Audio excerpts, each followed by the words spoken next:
पंडित अचलेश्वर मिश्र जी लिखते हैं, सन 1967 की घटना है। मेरी 11 वर्ष की बच्ची सविता को एक दिन अकस्मात 106 बुखार हो गया। बुखार उतरने का नाम ही नहीं ले रहा था। संबलपुर के उस समय के नामी ग्रामीण डॉक्टर सेठ ने उपचार के द्वारा बुखार उतारने का काफ़ी प्रयास किया, किंतु बुखार 106 डिग्री से जरा भी कम नहीं हो सका। अगले दिन दोपहर लगभग 3 बजे का समय था।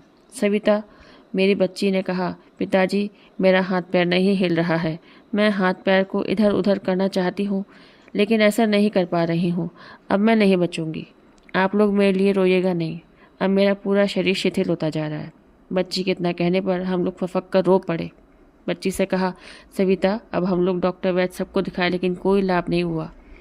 मेरे सामने एक ही आशा की किरण दिखाई दे रही है। तुम एकदम आर्त भाव से स्वामी जी को, सदगुरु भगवान को पुकारो। इस समय वे ही तुम्हारी रक्षा कर सकते हैं। इसके सिवाय और कोई उपाय नहीं है। यह कहकर हम भी प्रार्थना करना आरंभ कर दिए। सविता के ऊपर मेरी बात का अच्छा प्रभाव पड़ा।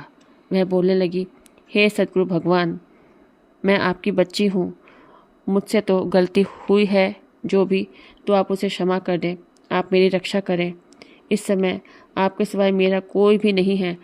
मैं आपकी दीन दुखी अबोध बच्ची हूँ। हे सदगुरु भगवान, दया करके शीघ्र मेरी रक्षा करें। वह यह कहकर जोर जोर से रोने लगी और बार बार हे सदगुरु भगवान कहकर पुकारने लगी। हम सबको भी हाथ जोड़कर आर्त भाव से स्वामी जी को पुकारने लगे और बच्चे के प्राण की रक्षा के लिए प्रार्थना करने लगे स्वामी जी से। इसी बीच एक अद्भुत घटना घटी। बच्ची ने कहा, पिताजी, मेरे सिरहाने बाईं तरफ एक हाथ की ऊंचाई पर प्रकाश रूप में एक आकृति उभर रही है। और हाँ, यह तो हम लोग के पूजा घर में जो स्वामी जी का केवल कोपीनधारी बाल खड़ा चित्र है, वैसे ही आकृति है। अब अच्छी प्रकार से स्पष्ट रूप से स्वामी जी दिखाई दे रहे हैं और मुस्कुरा भी रहे हैं। इसका अगला भाग आप मेरे चैनल में देखें।